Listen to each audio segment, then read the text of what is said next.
Meeting to order. Mike? Pledge allegiance to the flag of the United States of America and to the republic for which it stands, one nation, under God, indivisible, with liberty and justice for all.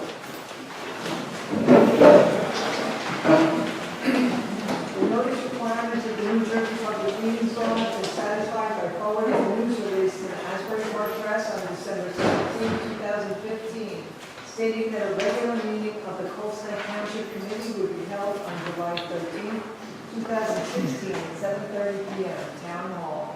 The notice requirements have been posted on the Township website and copies on file in the office of the Township Clerk.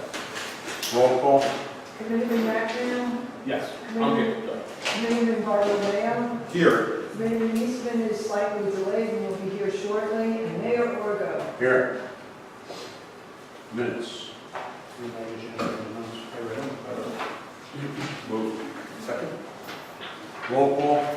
Committeeman McNeil? Yes. Committeeman Bartolomeo? Yes. Mayor Orgo. Yes. Now we have a presentation.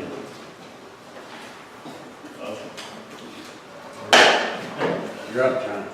This is certifying the annual report. Good evening, Mayor, members of the committee. I hope you all have had a chance to look over the audit that you received approximately about a month ago.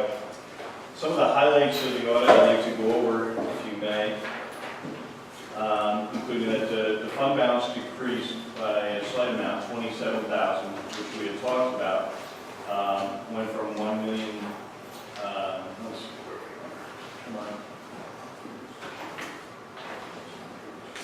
$1,683,000 to $1,666,000. As we talked about during the budget session, the reason for this was the decrease in fees and permits, which we also discussed was before we get the film permits that we had the prior year for about $50,000.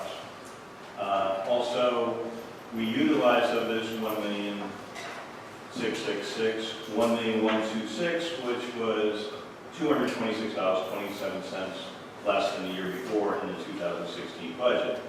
And this is about 67%, which has been falling in the same range the prior years of 66%, 67%. So the last 3 years have been very consistent with what we used in our fund balance compared to the prior year. Also, things of note in here, the current tax collections brought in an additional $638,000 over the amount anticipated. And Myrna came in at $374,000. The big portion of that is the antenna tower fees, which was $287,000 that the township received.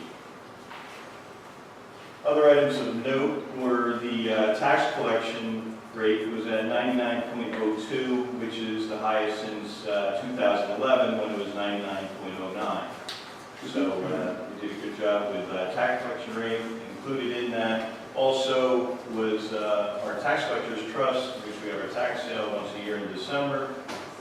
We had about a $400,000 increase in that account due to premiums paid on tax sales. That money is in ours and it's kept for 5 years. If a third-party lien holder comes in and purchases that, they will not get that money back if it goes more than 5 years. So after 2 years, they start a foreclosure proceedings, and at that time, usually the money is refunded to them. In the meantime, we're collecting our 18% on the interest.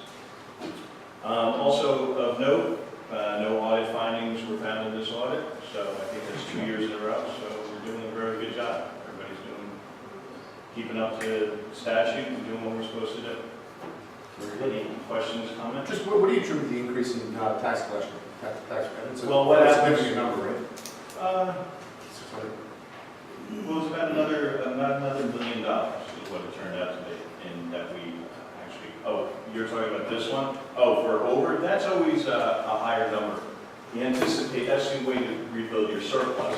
So you have a percentage of collection. Our percentage of collection is at 99.02. When you're doing the budget, you're trying to keep it about a 2% differential. So you're about 97%, 97 and change. And that's your 2% spread. Correct. That's how you regenerate your surplus. Otherwise, we run into a problem. Any other questions? questions? What was the interest rate that you said? You said 18%? On the taxes. 18 on, and when taxes are delinquent, the first $1,500 is 8%. After that, $1,500 and a penny up, anything above that is 18%. Statutory. Yep. So we get that until the time of tax sale. Mhm. Yeah, and there's also, if somebody owes over $10,000 at year end, there's a 6% penalty also in it. So you're looking at 24%. Yeah, there was money to be made on this. I mean, you have to be making that the, I have my tax sale in December every year specifically because of this, because what am I getting in the bank now? 1% of what, I think the last time we went out to 0.8. So you're not going to get 18% anymore. Any other questions, comments? Thank you. Motion? move. Second. Roll call? Committeeman Raycom? Yes. Committeeman Bartolomeo? Yes. Mayor Longfellow? Yes.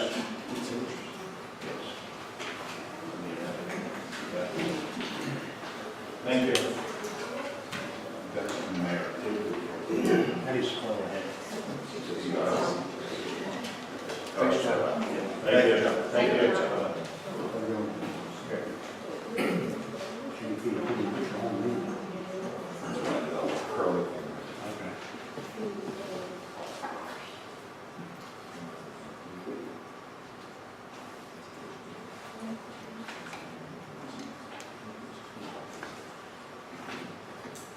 This here for, All right, discussion items. Well, there's something on there. the wireless, yeah, wireless orders. Why don't you even talk about it? You talking about wireless orders? I'm here for wireless telecommunications. telecommunication board. Yes.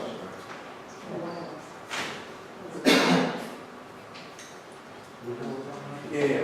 There's a resolution governed by certification. Oh, you did that. We did that. Okay. Good evening. Here to talk about wireless communication ordinance. There's a couple revisions that we're doing to it. The lion's share of it has to do with 2014 changes to the FCC on federal communication laws for co-location. But the first part I want to talk about is our existing wireless communication ordinance. Right now, we allow antennas to be placed on structures that exceed 35 feet in height, being antennas that we have on the tower, on the wall or a work site. There's a prohibition of structures that are 35 feet that you can't place them on barns, silos, and spires. I don't think we have a structure in town that's 35 feet in height or greater that's not a barn, silo, or spire. So the first thing it's doing is removing that prohibition and allowing antennas to go on silos and on barns for it. The second is a new provision to address advances in technology. Cellular communication companies are coming out with what some companies are calling small network nodes. But they are very inconspicuous antennas, roughly 3 feet in height, that they can place on high data use areas, high cell use areas. And in fact, zoning board of adjustment recently heard an application for the Dunkin' Donuts building on the Morello's office building to place a small network node.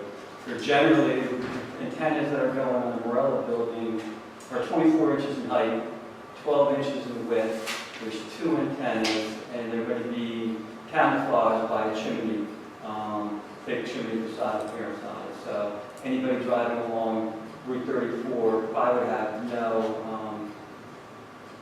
no idea that there's actually cellular antennas underneath those chimney facades for it. So it's allowing that as a permitted use within the township for it. The next thing that's going into our existing ordinance is requiring that the cellular communications equipment compound areas reserve an area for a generator, and that the equipment compound areas reserve access area and staging area for large equipment that's needed to install the antenna and come routinely to maintain the antenna or to do antenna upgrade facilities for it. Those are the changes that the ordinance proposes to our existing ordinance. In 2014, the FCC relaxed the co-location requirements for cellular communications. And by relaxing it, it basically says that planning board approval or site plan approval is not going to be required for co-locations of cellular communication equipment for. We used to have an ordinance saying that you didn't have to appear in front of the planning board as long as you could do it within the existing equipment compound, or you didn't need an increase in antenna height, that if you were just putting another array on, we would approve you administratively. Otherwise, you had to go to the planning board for site plan approval. With the new regulation, they expand what's considered a substantial change in what would require site plan approval and what would be exempt from site plan approval. Increases to the tower height of 20 feet or 10%, whichever is greater, would not be considered a substantial change and allowed to go. Increase in the size of the equipment compound area, less than 20 feet from the base of the tower, would not be considered a substantial change. Failure to comply with the existing concealment or camouflaging of the antenna would be considered a substantial change as long as they maintained it or extend the camouflaging, that it would be consistent. No more than 4 equipment antennas, or check that, no more than 4 equipment cabinets would be needed in the compound area. And that the change does not result in the creation of a variance or a condition of approval from the original establishment of the cell tower location for it. What we also did then is establish an application procedure and a $500 fee. The application procedure outlines what information a telephone company is going to need to submit to my office to demonstrate that they're in compliance with the co-location requirements, and also what plan and the level of details that need to be shown in the plans to demonstrate their compliance for it. And establishes that the zoning officer, or me, is going to be the administrative officer to determine if it meets the co-location requirements and is exempt from site plan approval, or if it doesn't meet the co-location requirements and needs planning board or zoning board approval. Do you want to show that? Maybe release one show that. Yes. So this was vetted through long-range planning. Yes. This was vetted over a number of meetings through long-range planning, so that's how it comes here. Again, I think as Mr. Police indicated, in part on legal recommendation based on change of regulation. But also reflecting the realities of virtual technology. It really just codifies the existing law for the majority of it, because if a cellular company comes in, they're going to say we're entitled to it, we don't have to go in front of the board, we meet co-location requirements.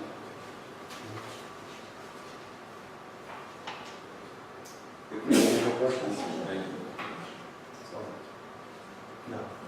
No, I move that be introduced. No, it's not. You can't introduce it tonight. I thought it says possible introduction. Oh, it's kind of sorry. All right, never mind.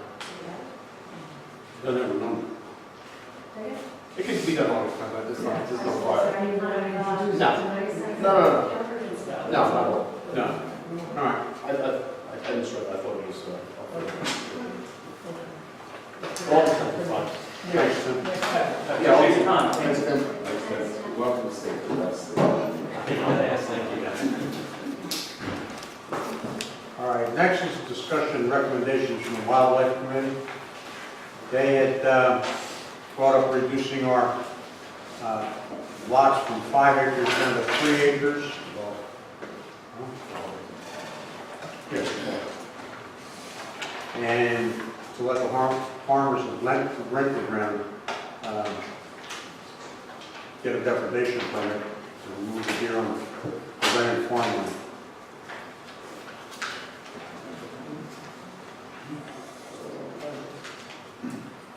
I bring up the discussion before we get to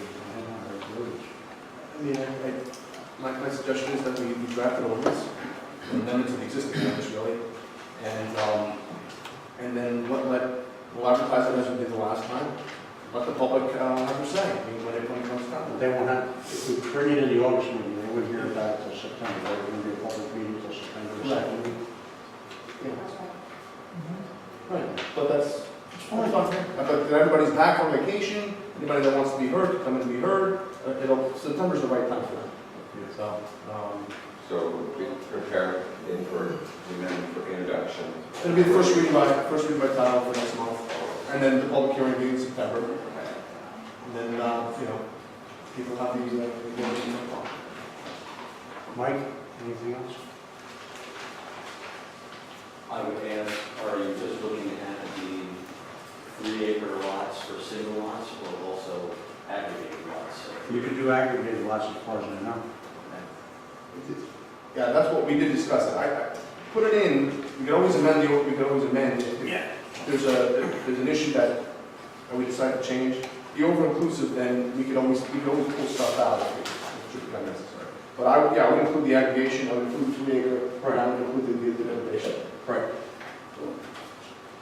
And then we can have a discussion. Then we'll work on the parks next time. All right. Anything else to discuss? Like, No. So both of those, we'll keep up the next time. yeah, Right. Year-to-date motor vehicle incidents are up 32%. I know. That was unbelievable last 2 weeks. And July should be the lowest month. Yeah. they are, I don't know if anybody else has noticed around town, but they're horrible right now. And the farms are everywhere. They're horrible. I mean, maybe it's a function of the good weather that we've had, but they're everywhere. Mile winter, right on many. That, yeah. And the hunt was down, so if the hunt's down, if you lose an extra 100 deer here, if we lose 100, we didn't get 100, that's possibly, that 100 becomes 150 to 200. Yeah, caution to the first days especially, because I go down Myersville Road every day, because I live off there. They are horrible right over here. Horrible. It's bad. I Just got got the it. first aid speed. So yeah, they're just coming down Myersville Road, especially over by, over this little stretch over here is, upwards of Green Hill and, over by the They're just place, just right on the edge of the road all the time. Careful. All right. Next is the Smith Farm, Mr. Grabowski. I meant to tell you, I haven't had a chance to talk to you. You got a 5-minute limit. Okay. Victory's worth 1,000 words. It's not it. Did you do gingerbread? It is. Somebody would say that. Jimmy Schatzel approached the Lions Club about a year ago to do something with this farm stand.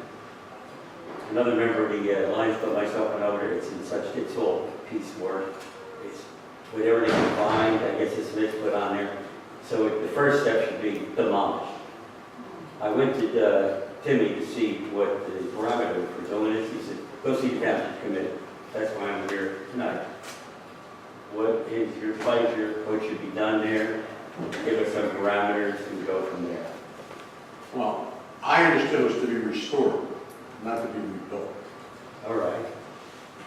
But if you're saying that it can't be restored, It is bad. It is Then we bad. might as well just tear it down. Zakuta says he's ready to demolish. All right, we're gonna take a look at it and see. All All right. right, what does the Lions Club want? Whatever you need done, we'll help build. And there's other people in Canada, material, et cetera, we'll get it together. do we want to need anything? What's the engine? Jim's idea was to make it like a welcome center, this and that. Yeah, it's just gonna staff it. Who's gonna maintain it? Well, that was. That's it. I don't want it to be something where vandals come in here. That's exactly what you're gonna get. Yeah, keep it as simple as possible.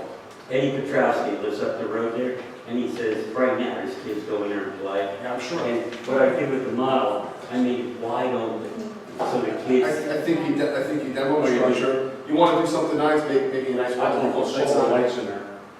Make a nice welcome to Coast Next Center, something along those lines. there we go. Something nice. Right to now, it see. measures 20 by 20. Just put something along those lines, and then there's no structure there. There should be a structure there. There you go, it should be a limited structure. Yeah, that's my idea. Talk about the sign of it. And then we have a problem with signage too, right? Welcome to Colson. You don't like it though. Didn't we just take a sign down and send welcome to Colson? Did it come down? I don't think it's come down. That's the billboard, you mean? Billboard. So we're gonna I'm take down. not thinking about a billboard. Say welcome to Colson. I understand that. I'm taking the billboard down. We have them, when Putting the a orders billboard coming up. up, there's red signs say welcome to Colson. Yeah. What are we gonna do? Put it up like we do when we come on New Jersey Turnpike? All right, it was just an idea. Yeah. We don't have to do that. I like your idea. I'm just going back in time here, because we just took the billboard down. I wasn't thinking about a billboard. That will be a billboard. Welcome to Coach Neck, the town with no billboard. But I think with our history of having stands like this, it'd be a good idea to put one, for the history. I was wondering what's the Keep it nice and simple.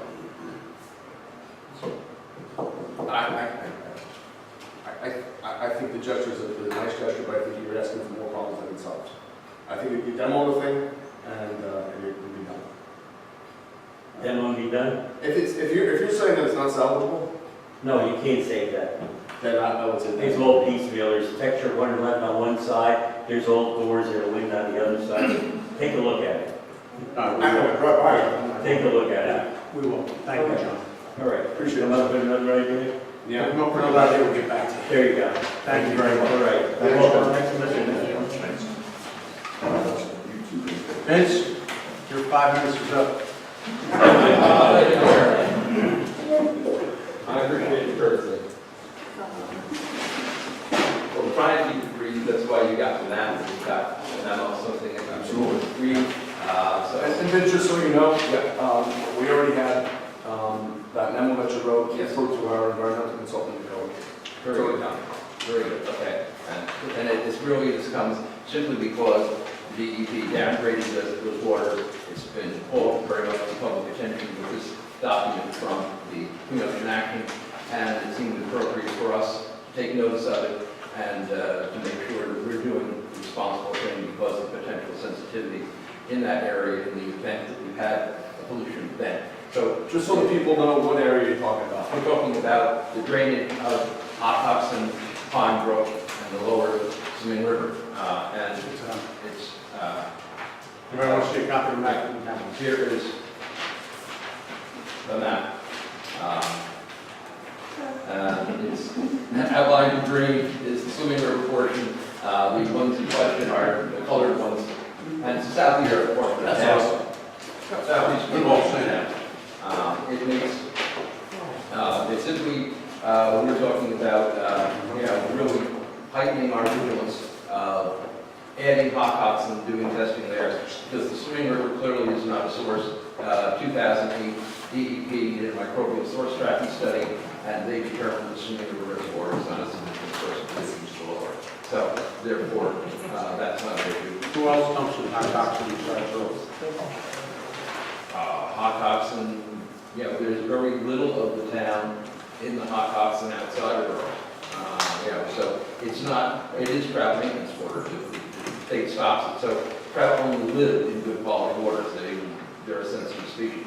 So we have every reason to believe there's not a problem there of any sort. But the idea is to make sure that what we're doing is proactively is to make sure that problems do not occur through changes in land use or things, because this flows directly over the falls, the Tinker Falls. They don't have this never reservoir to catch sediments and pollutants. So that simply is the thought, and thought it was appropriate to take public notice of our awareness and concern of this, because the town has always been very careful and concerned about environmental stewardship and protecting water resources. So I thought it was this time, a good time. So I'm not asking you to do anything, just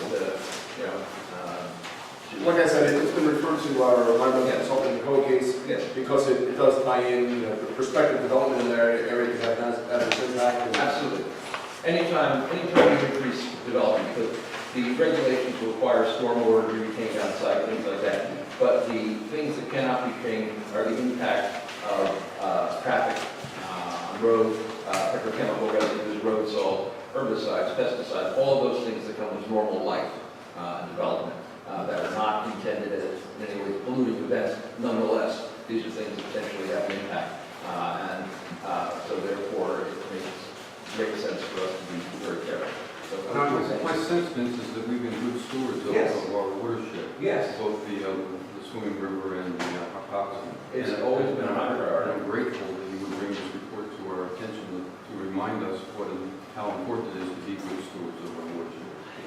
I'm happy to. I think it's as long as I can remember, and I've been doing things since the 80s, the days when George Fessler was planning, and it's always been an emphasis, I mean, people come and go on different boards and bodies, and this body, there's always been that understanding that we have particular responsibility because of the unique situation we're in, protecting potable water supply and protecting an important fishery resource. So, you know. You said it all in 5 minutes. Thank you. Thank you. Thanks very much. Okay.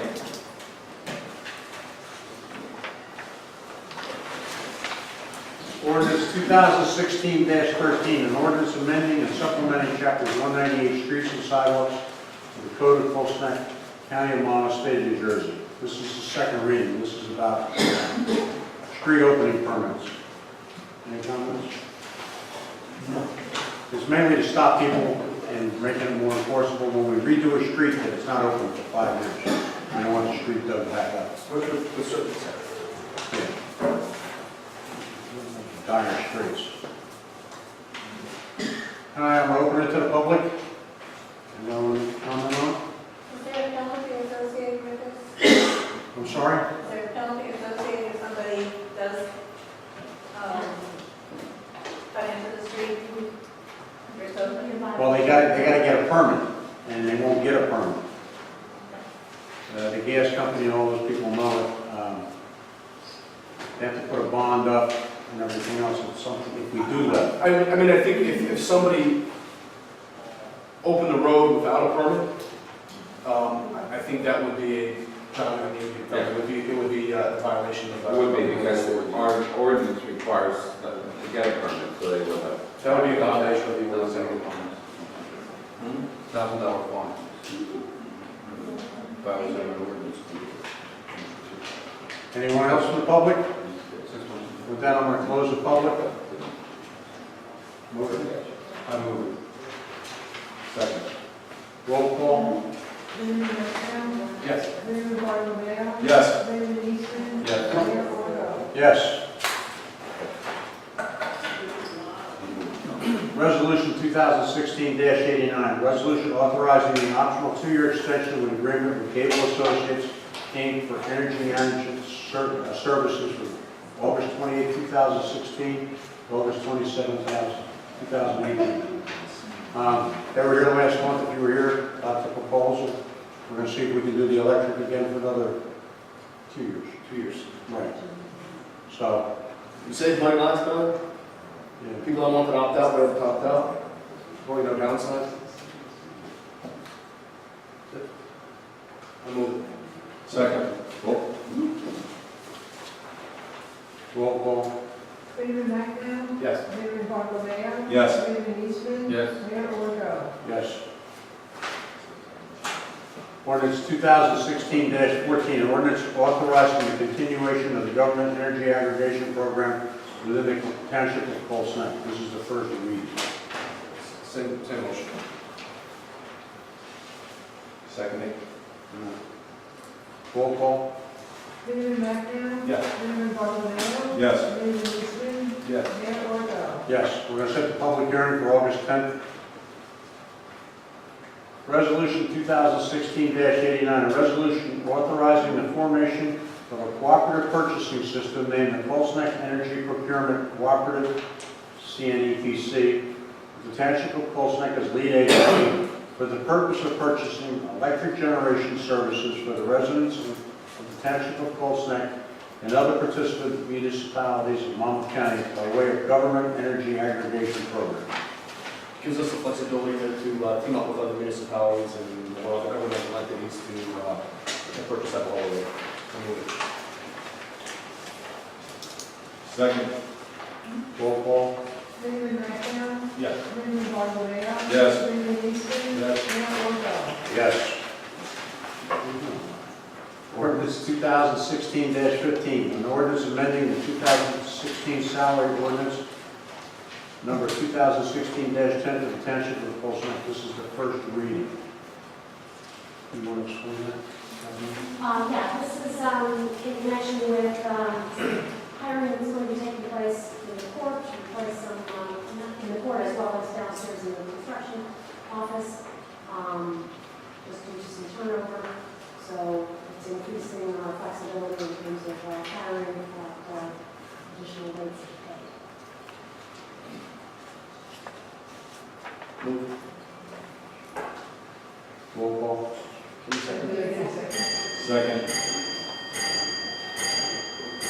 Roll call. Committeeman McEnroe? Yes. Committeeman Bartolomeo? Yes. Committeeman Eastman? Yes. Mayor Wargo? Yes. Resolution 2016-91, authorizing Roger McLaughlin Esquire, Special Counsel, to appeal Monmouth County Agricultural Development Board Resolution number 2016-4-1 and 2016-5-1. I'll contact form to John Stewart. Yeah, this is historic property we've been talking about. It's time, we have to appeal. They know we're appealing. I talked to Tim, we're still working with everything. You had a meeting today, right? Yeah, we had a meeting with the opposing counsel, and it's, the discussions to come to a mutual resolution will continue, but in order to stay within the 45-day window, both parties will be basically submitting to the meeting. So we will use that right Yes. in the analysis. I move it. Second. All right. Roll call. Committeeman McEnroe? Yes. Committeeman Bartolomeo? Yes. Committeeman Eastman? Yes. Mayor Wargo? Yes. Resolution 2016-92, authorizing award of bid for 2016 capital road improvements, Phase 2, $821,149.62. And that was to P&A Construction out of Rolla. This is to do Stone Hill Road. We're going to add another one. Do we have to add that right away or what? What are we doing? We have to wait for some more. We're going to wait and see what happens with the Transportation Trust Fund and what's going on with that, but that would be a change order. This specifically would be Stone Hill, Twin Lakes Drive, Devon Lane, and then Right. The mower. The state, when the Transportation Fund got shut down last week, sent us a notice that they're tight on money. So their road, we're still going to do it. That's going to take our money now to do that project.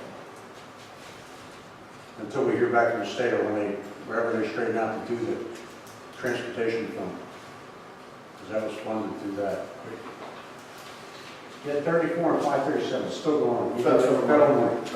Yes, for anybody that is following that, Committeeman Eastman was good enough to actually read the list of roads that were eliminated from projects that were eliminated, which was a lot of them, 46 pages worth, and he aptly pointed out that 34, 537 was not one of them, because it's federally funded, at least partially federally funded.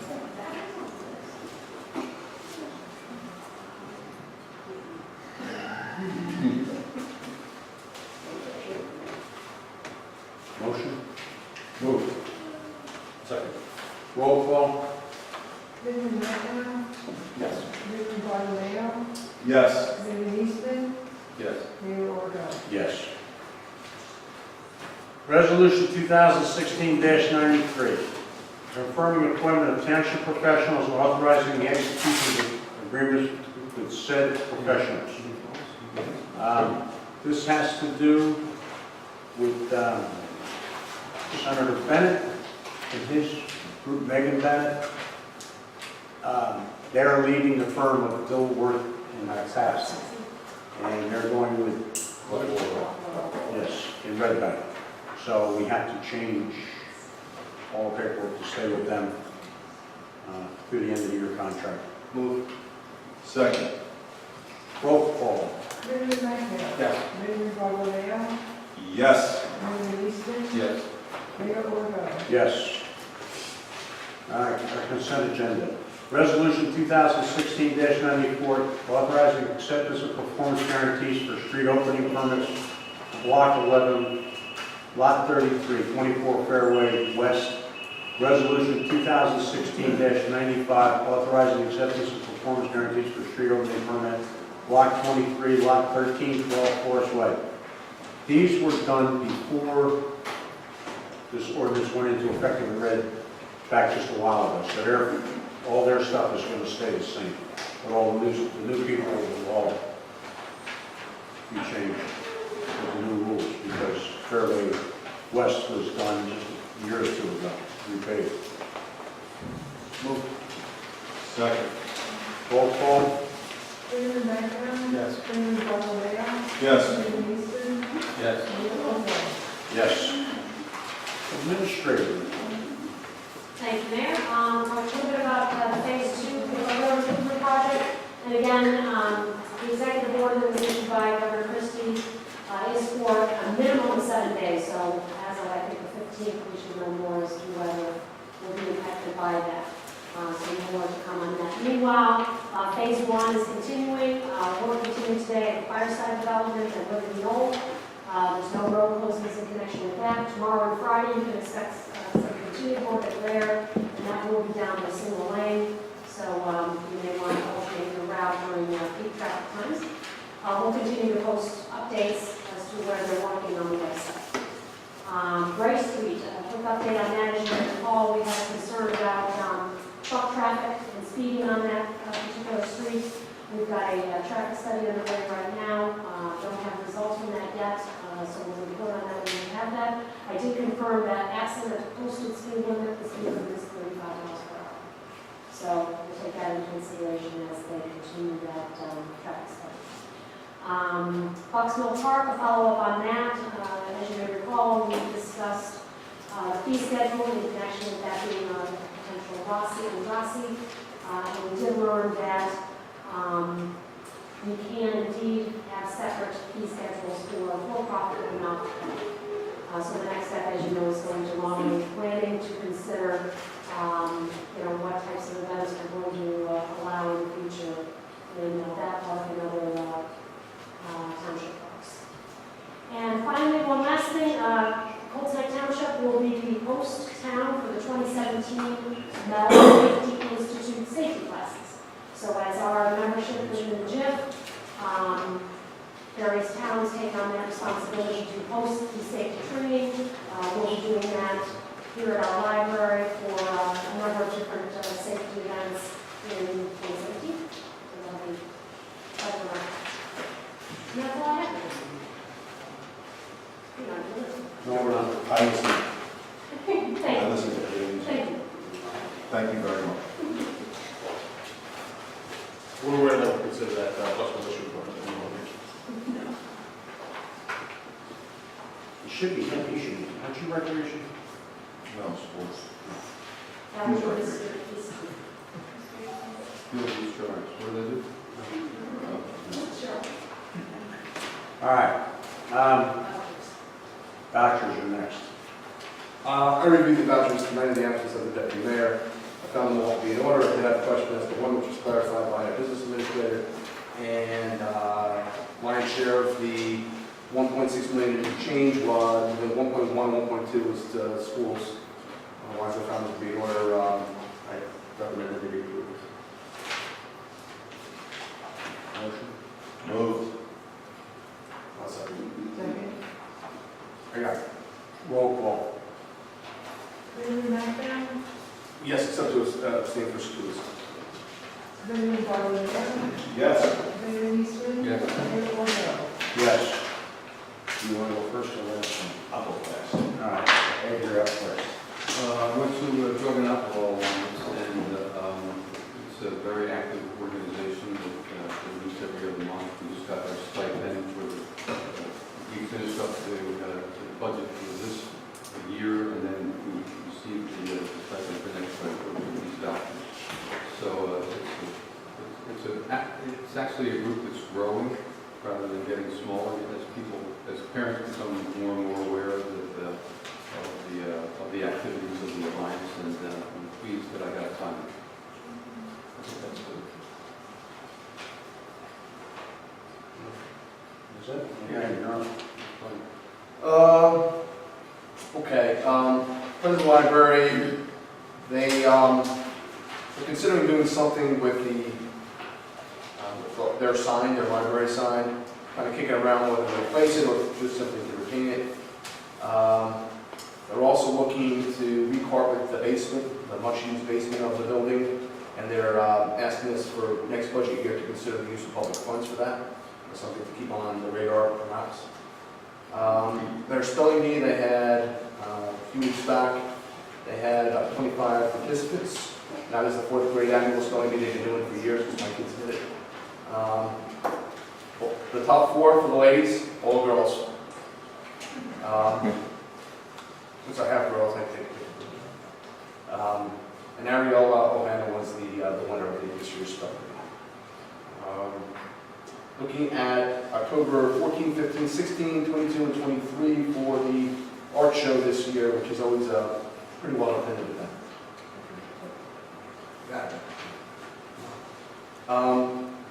A thank you to the Colts Neck Fire Police for assisting the library in their mini horse program this year.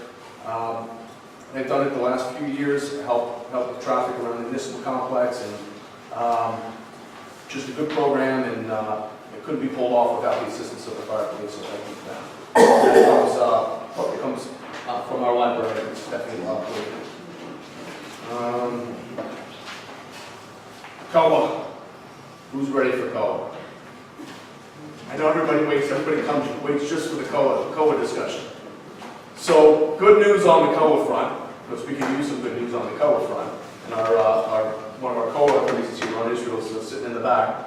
So, as you may recall, the issue with the gap period, which was in the paper today, by the way, I have all the newspaper articles pulled out from, there's one in the Wall Street Journal, there's one in the Asbury Park Press, got some decent press, pretty big issue.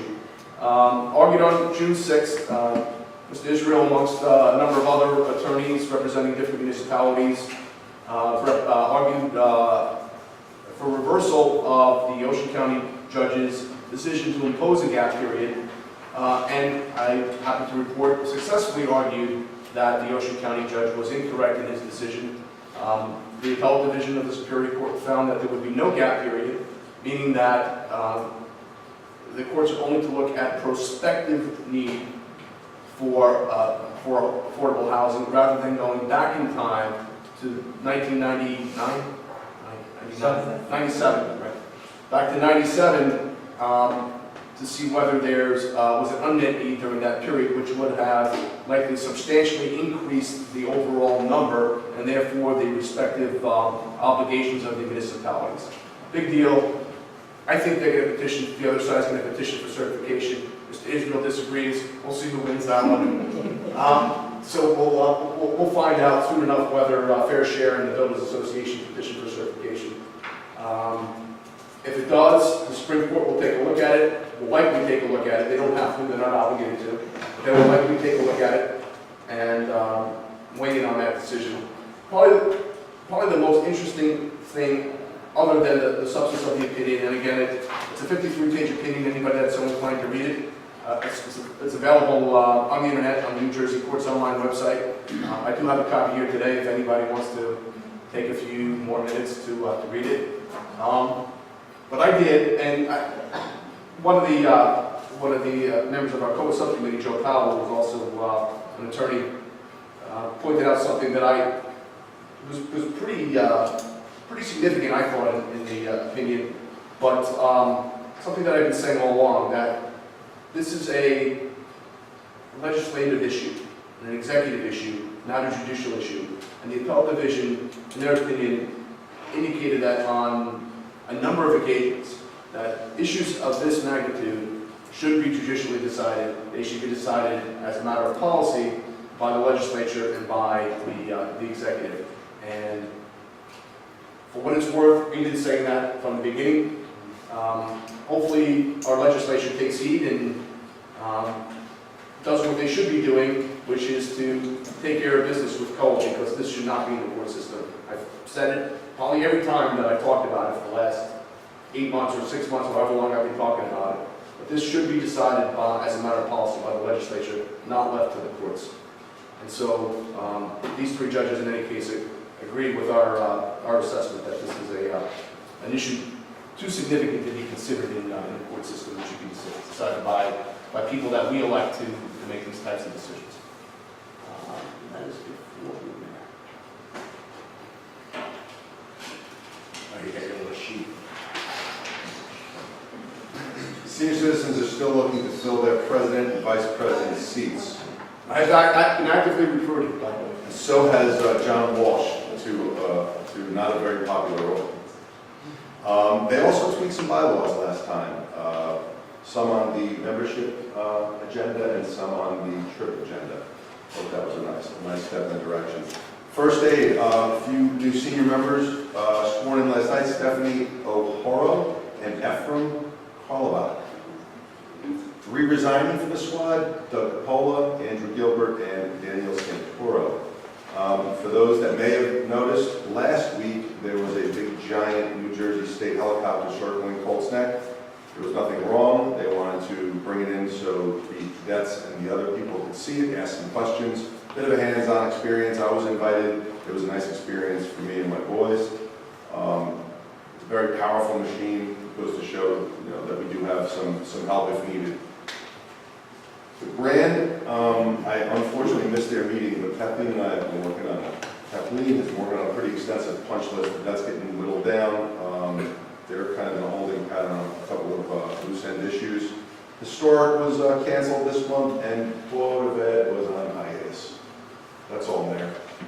Very nice. Thank you. All right. First of all, fire company number 1 is having a golf outing and barbecue for all who want to go to it. It's Friday, July 22nd. That is the only thing I have to executive fire council. Planning board, we didn't have a meeting.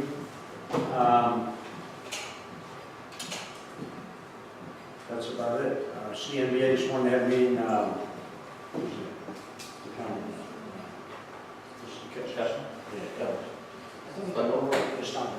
He was here this morning at the CNBA, and he gave quite the same one we went to. He gave a thing on how he's helping the community as far as bringing business in, and people that they're employing on average, they have about 1,000 people working in their own now, mostly civilians. So, they're working with people around there, and they want to be friendly to the town. They want us to help them, and they're going to come up with a few more ideas on how we can help them, and they'll help us. They already help us in the fire department. What else? They come out and help us when they're fire calls and stuff. They got a little ladder truck because they have to take it over like 4 months left. They're saying they're Yeah. So, other than that,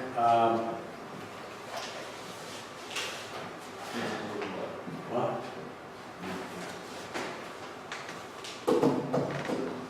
Comments from the public? Vince, you still only get 5 minutes.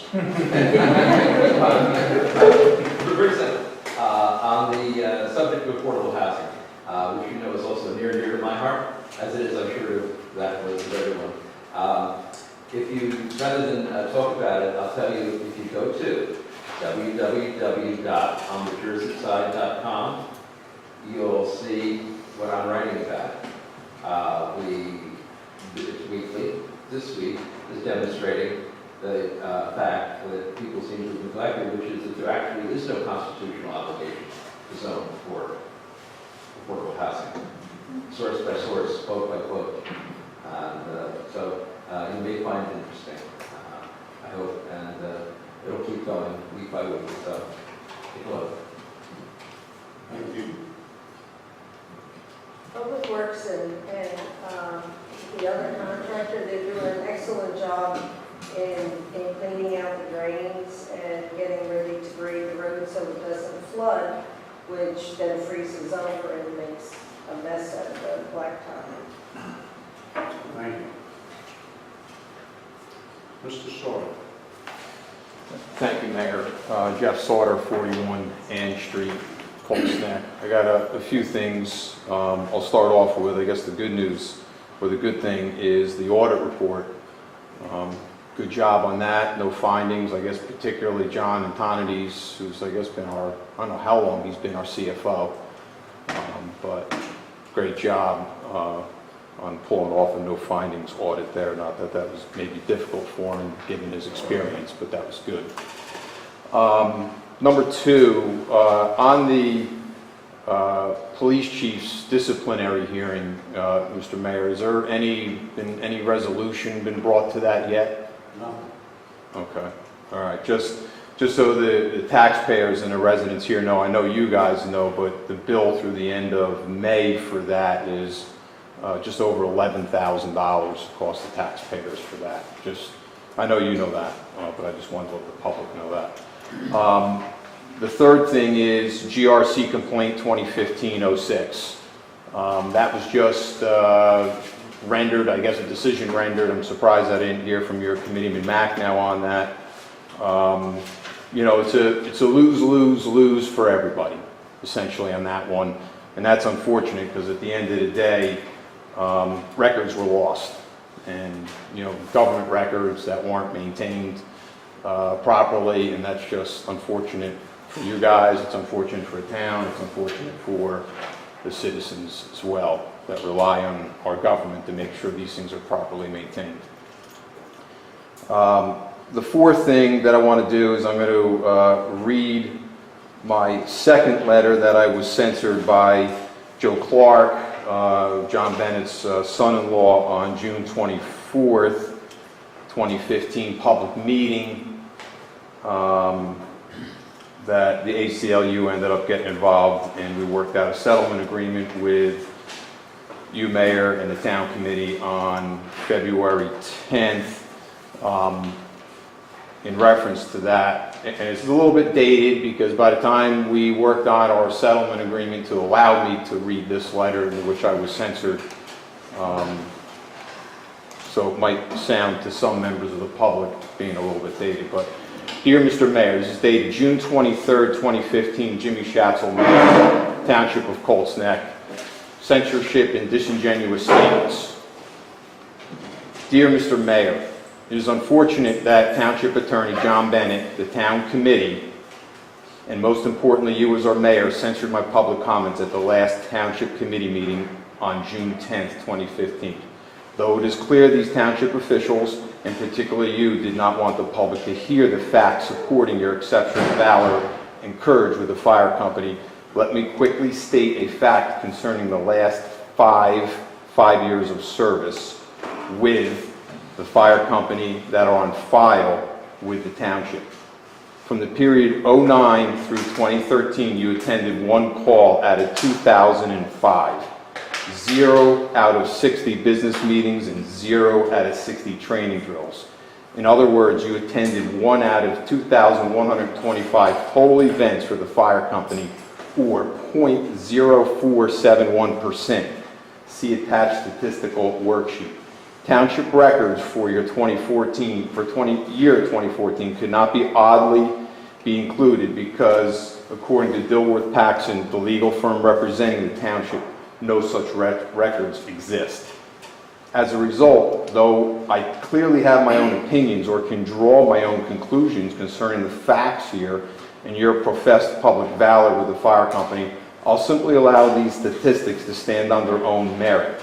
So you can coordinate and plan to have the endless fire company representatives attend these public meetings to try and convince yourself and the public otherwise, but the facts here clearly speak volumes. Additionally, since you also coordinated and allowed members of the First Aid Squad to publicly speak without censorship concerning your involvement with that exceptional organization, allow me to quickly report your involvement there as well. During the past 6 years, or 09 through 14, you attended 158 of the 4,670 events, or merely 3.4296% of the total. See attached statistical worksheet. Again, I'll withhold my public opinions and allow these stats to stand on their own merit. Finally, as it relates to your most recent and unfortunate censorship, the Open Public Meeting Act and the First Amendment does not explicitly state that public comments are required to exclude personal attacks as defined and opined by your Township Attorney John Bennett. In fact, according to the First Amendment Center, when government officials create a public comment form, they have created a limited form in which free speech protections under the First Amendment apply. Moreover, government officials may not silence speakers on the basis of their viewpoints or the content of their speech, which you clearly did. Government officials may not carefully pick or choose which topics they want to hear, or what they want to hear, which you clearly did. Government officials may not silence someone because they consider them to be a gadfly or a troublemaker, which you clearly did.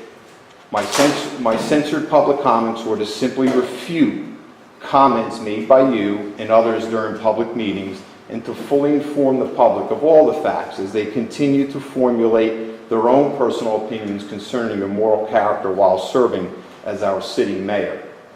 So to you and each of my elected officials, stop the censorship, stop the interruptions, and stop the double standards.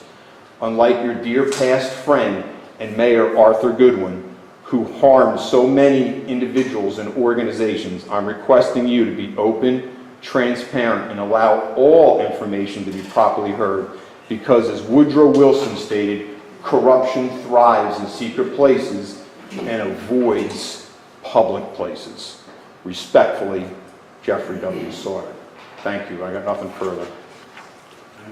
Just let the record reflect there are 10 members of the public here, 4 members of the governing body, township attorney, township administrator, township clerk. Mr. Mayor, in response to Committeeman's response, should we put everyone's name on the record so that way we clearly know who's here from the public, as I guess your committeeman seems to want to identify? I mean, we know who's up there at the dais sitting there, but we don't know who's here in the public that Committeeman Mack now wants to, account for. I don't think it's necessary. You don't think it's necessary to identify everyone that's here? Would you want to get an opinion from our township attorney on that?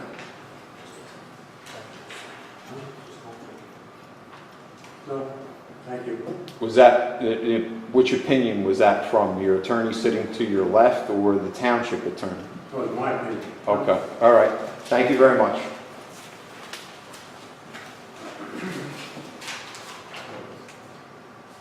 Anyone else? With that, we'll close the comments from public. Resolution 2016-96, executive session. I don't think we're coming back, right? No.